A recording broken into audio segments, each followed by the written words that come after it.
Vous allez assister dans quelques instants à l'ouverture des soumissions. C'est-à-dire qu'un appel d'offres international a été lancé sur plusieurs supports de presse internationaux, dont Le Monde en France et France en Allemagne, et que des lecteurs ont envoyé une cinquantaine d'enveloppes proposant une offre pour l'achat du mètre carré artistique. Je vais vous présenter le jury. Un jury a été réuni ici, comportant des gens qui étaient compétents en matière d'art et d'autres compétents en matière d'immobilier. L'objet de ce débat, c'est d'interroger cette notion de mètre carré artistique, qui est un statut hybride, et nous avons pour cela, de gauche à droite, M. Donneau, qui est directeur de la revue Perspective immobilière, Hervé Fischer, qui est théoricien de l'art et maître assistant à la Sorbonne, Maître de Boutet, qui représente Maître Lombard, à 100 aujourd'hui, Maître Binoche, Jean-Claude, Stéphane Ronat, directeur de la revue belge Plus.0, et Philippe Lett, avocat international. Je crois qu'on peut lancer le débat, et on va le lancer avec un critique qui devait être ici présent, qui est Pierre Estali, mais qui se trouve actuellement à Bombay aux Indes, et nous allons rentrer immédiatement en relation avec lui par vidéo satellite. C'est Restani, un critique d'art, qui vous parle. Le fait que je sois lié à la vaste entreprise du mètre carré artistique montre que pour moi, Fred Forrest touche à travers cette démystification de l'art la racine même de l'art, qui est le fétiche de la beauté qui se vend et qui se vend en tant que telle. Un mètre carré artistique est avant tout un mètre carré, c'est-à-dire une notion totalement abstraite de la géométrie, celle que justement Descartes pouvait méditer dans le pré où il est né.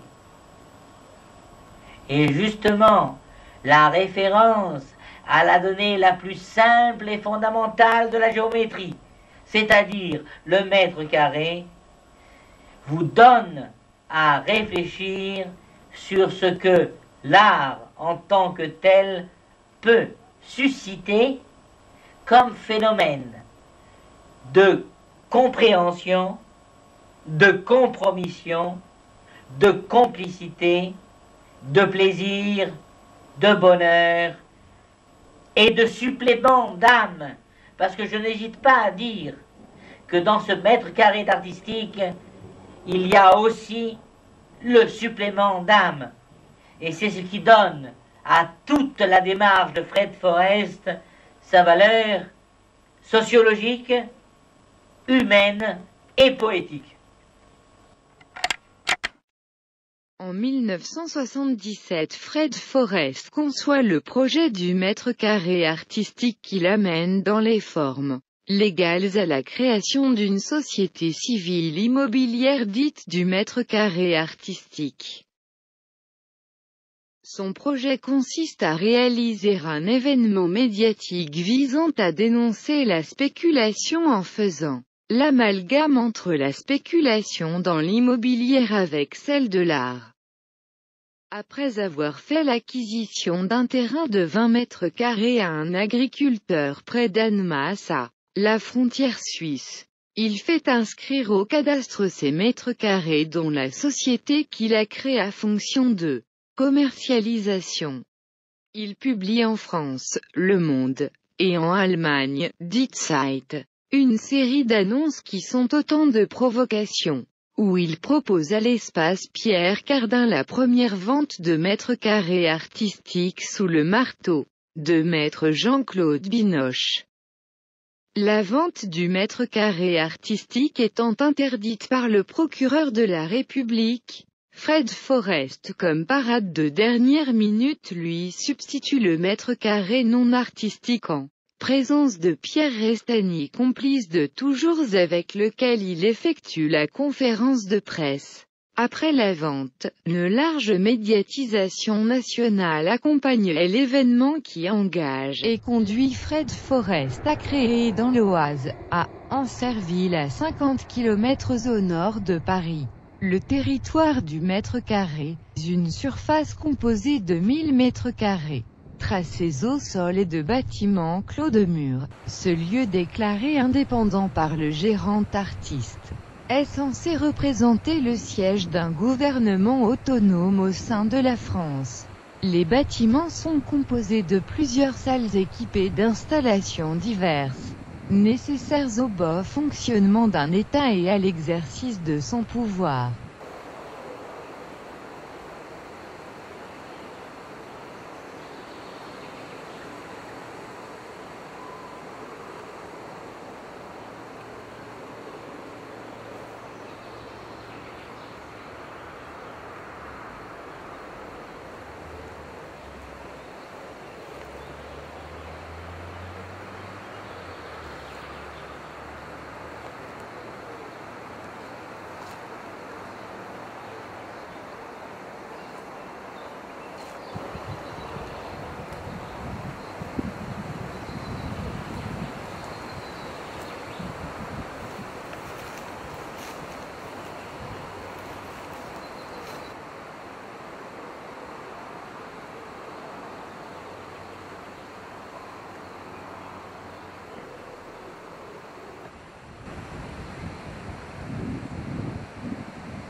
Ça, c'est une position importante dans mon dispositif territoire, parce que cette fenêtre est le lieu de passage entre la réalité ici, qui relève de la fiction, de l'imaginaire, et la réalité physique avec les mètres carrés au sol, qui représentent la réalité. Voilà.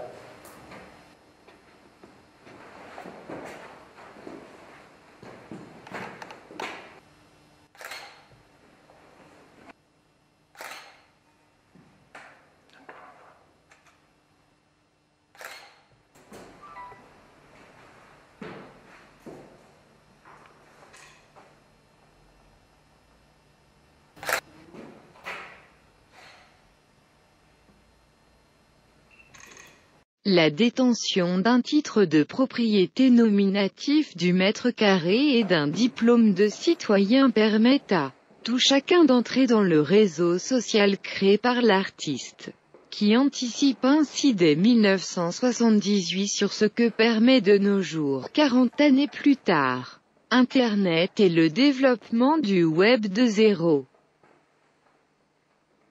Alors, ce sont des gardes électroniques. Et s'il y a l'introduction d'un intrus sur le territoire, ils interviennent immédiatement grâce à cet engin. Voilà.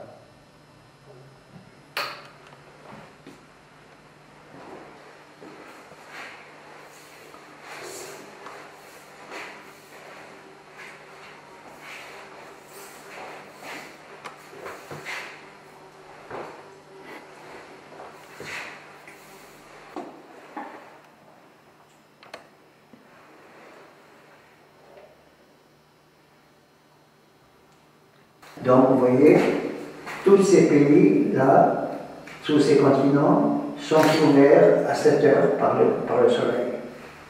Et alors ça évolue en fonction de la Terre qui tourne. C'est la disquette du territoire avec la mémoire de tout le territoire depuis 2000 ans qui est inscrit ici dans ce circuit imprimé.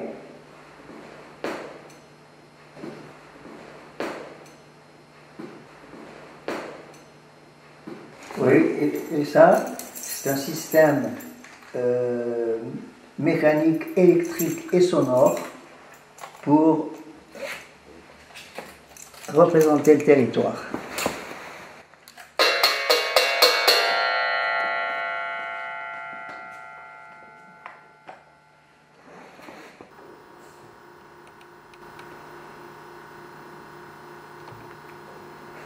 Voilà, et tu peux remonter sur cette pierre qui est une sorte de pierre symbolique, bloc moteur, qui est en principe en sustentation dans les airs.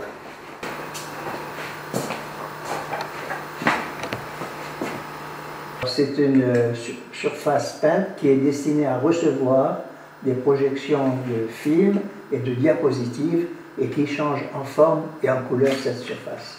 C'est à partir de cet essai, de cette expérience que j'ai abandonné la peinture pour passer à autre chose.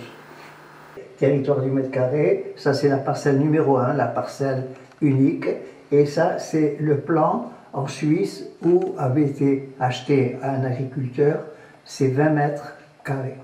Alors ici, c'est la prison du territoire, parce que dans tout territoire, dans tout État, il y a une prison.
Alors, ça c'est un système de représentation du territoire. C'est comme un jeu d'échecs où on déplace les mètres carrés. Voilà. Et ça, c'est l'aménagement, ça c'est l'espace, voilà, la circulation, voilà. Parce que ça c'est aussi un projet c'est un système de communication que j'ai mis en place.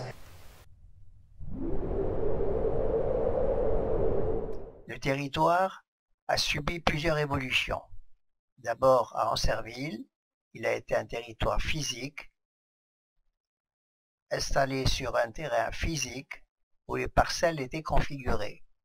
Puis, le territoire est devenu un objet sur Internet avec le territoire des réseaux.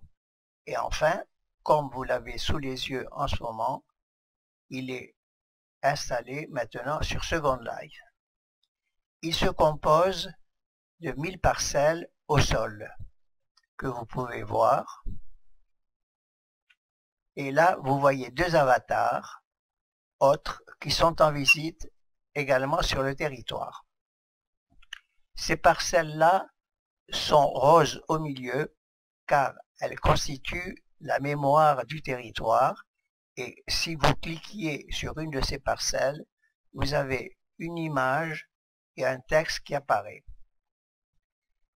Les autres parcelles qui sont blanches sont appropriables par les internautes en visite qui peuvent mettre dessus également une image ou un texte. Alors on va promener cet avatar qui, voyez-vous, s'appelle Fred Forrest. En haut, on aperçoit une map monde. Cette map monde représente le monde en crise. comme vous voyez. Donc maintenant, on va faire redescendre l'avatar au sol et on va le promener. Au fond, dans le décor, c'est un décor de Wall Street. Vous voyez, un décor de Wall Street pour une de mes actions qui était critique dans la crise par rapport à Wall Street. On voit là-bas des bâtiments vers lesquels on s'adresse, qui sont le musée de l'Internet, c'est-à-dire un endroit où pour la fête de l'Internet ont été ajoutés des documents. On fait descendre l'avatar au sol et on va le faire pénétrer dans le bâtiment. Il pénètre dans le bâtiment, on s'approche pour mieux voir, en discussion pour la préparation de la fête de l'Internet. Ça apparaît maintenant l'image d'une action faite à Nice qui utilisait un site qui s'appelait Image Mémoire.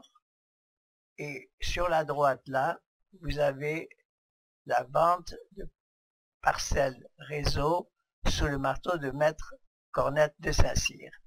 Et ici, le célèbre Gérard Diaconesco aux commandes, prêt à l'action. Alors, si on fait le tour des différents panneaux, on peut voir des informations visuelles ou textuelles concernant la préparation de la fête de l'Internet dès 1998.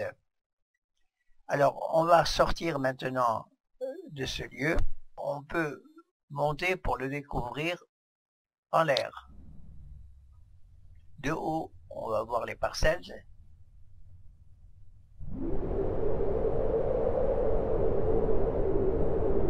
Mais il faut qu'on voit le territoire. Oui, alors ça c'est une autre installation du territoire qui était le musée du territoire, qui est un musée où apparaissaient aussi des informations. Mais on va retourner maintenant encore beaucoup plus haut. Voilà. Plus haut encore. Voyez-vous, on monte différents étages et on va arriver. Ça, c'est les différentes phases du musée qui ont été mémorisées. Et voilà l'élaboration du territoire. Donc, le territoire dans sa forme originelle, qui est un cadastre formé de mètres carrés et qu'on peut voir sous des angles différents. On le voit avancer et vous voyez, cet avatar, c'est une effigie de moi-même car il s'appelle Fred Forrest. Donc le territoire est extensible à des kilomètres et il peut être reconfiguré dans d'autres espaces à des échelles différentes. On va redescendre dans les étages du dessous sur le territoire tel qu'il existe actuellement et on s'approche sur le territoire expérimental. Territoire expérimental, pourquoi? Parce que c'est un jeu de communication ou de simulation, comme vous l'avez compris, qui est là pour traiter les problèmes de société. D'ailleurs, sur le panneau, on devrait retourner devant le panneau qu'on vient de dépasser, et voilà, et s'approcher pour lire ce qu'il y a écrit. Aire territoriale du mètre carré artistique, continuation du projet du territoire du mètre carré artistique, démarré en 1977 par Fred Forrest, surface de créativité et de représentation faisant appel à l'intelligence et à l'imagination collective. Dans le dessous, vous voyez l'URL qui permet d'accéder à ce site. Vous me direz que Duchamp a déjà fait la même chose avec les ready-made. Mais les ready-made étaient en fait une sculpture née du produit de l'industrie de masse contemporaine qui devenait une œuvre d'art. Le passage d'un produit standard à l'œuvre d'art est une chose. le passage d'un concept géométrique standard, d'une unité de calcul standard, le mètre carré, à l'œuvre d'art, c'est une autre chose.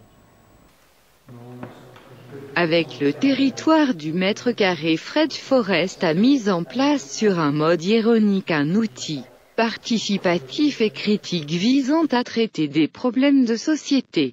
Sous forme d'un modèle de communication et de simulation, on peut dire que l'artiste a anticipé sur le Web 2.0, en mettant en œuvre un réseau actif de participation, un réseau où ce sont les individus constituant le système qui sont conduits à devenir ses contributeurs.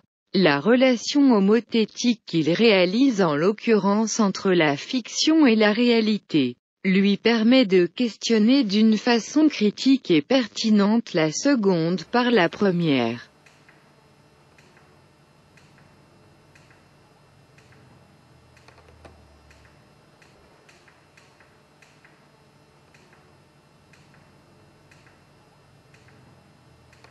Cette œuvre majeure et évolutive de Fred Forrest témoigne d'un art nouveau, dans le fond comme dans la forme, qui s'ouvre à la création en ce début du XXIe siècle.